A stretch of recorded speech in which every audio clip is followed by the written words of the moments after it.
Selon les services de secours, le bilan devrait s'alourdir alors que les opérations de sauvetage étaient toujours en cours dimanche. Au moins 60 personnes ont été tuées samedi dans l'effondrement du toit d'une église évangélique dans le sud-est du Nigeria. Cet incident aurait eu lieu 20 minutes après l'arrivée dans l'église du gouverneur de l'État, Emmanuel Udom. Il n'y avait plus de piliers pour soutenir la barre de métal au centre et à cause de ça, l'édifice s'est effondré en son centre, emportant aussi les autres parties de l'édifice. Donc les gens qui étaient au milieu de l'église ont été les plus touchés. Selon une source proche de l'hôpital universitaire d'Uyo, où a eu lieu le drame, plus de 200 victimes ont été amenées sur place pour recevoir les soins.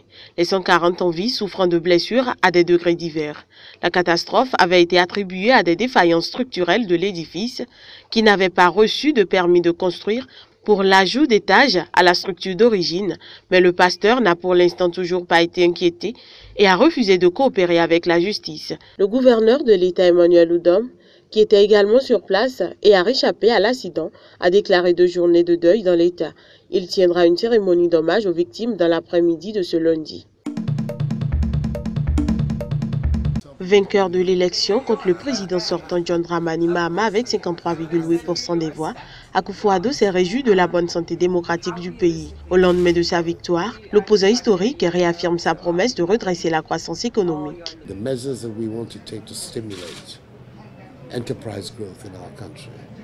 Les mesures que l'on veut prendre vont stimuler les entreprises dans notre pays et remettre le Ghana au travail. Nous voulons changer la manière de voir nos problèmes.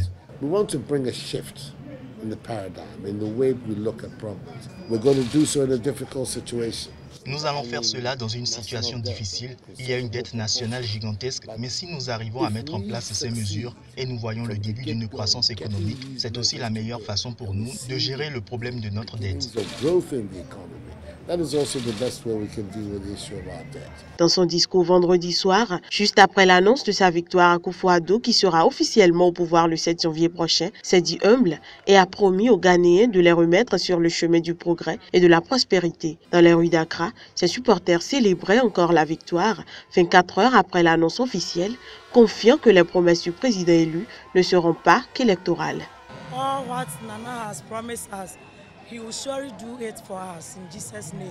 Dans son programme plutôt libéral, Nana Akufo-Addo a prévu mettre en place des politiques pour encourager les investissements, notamment en réduisant les impôts de toutes les entreprises, du BTP aux compagnies aériennes. La bombe a explosé près d'un pilier. Selon une source de la sécurité, elle était constituée d'environ 12 kg de TNT. À l'intérieur de l'église copte orthodoxe Saint-Pierre et Saint-Paul au Caire, l'odeur du sang était toujours prégnante dimanche, quelques heures après cet attentat à la bombe.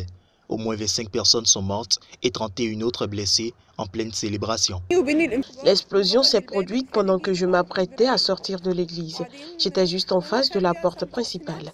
L'explosion a provoqué d'énormes nuages de fumée et les gens ont commencé à courir et à hurler. L'attaque n'a dans l'immédiat pas été revendiquée. À l'extérieur, un périmètre de sécurité a été installé par la police autour de l'église, tandis qu'une vingtaine de personnes y scandaient des slogans contre le terrorisme.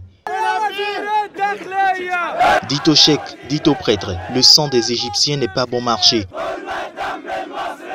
Ministre de l'Intérieur, démission. Où étaient les forces de sécurité ce matin? La bombe a été placée dans l'église et non dans la rue. Qu'est-ce que j'ai fait pour que cela arrive alors que j'allais seulement à l'église? L'attentat vise la nation avec ses chrétiens et ses musulmans, a réagi dans un communiqué le président égyptien Abdel Fattah al-Sisi condamnant cette attaque. L'Égypte n'en sortira que plus unie, a-t-il ajouté, déclarant 3 jours de deuil national à compter de dimanche. Les Coptes orthodoxes d'Égypte constituent la communauté chrétienne la plus nombreuse du Moyen-Orient et l'une des plus anciennes. Elle n'avait pas connu d'attentat aussi meurtrier depuis l'explosion d'une voiture piégée à Alexandrie le 1er janvier 2011.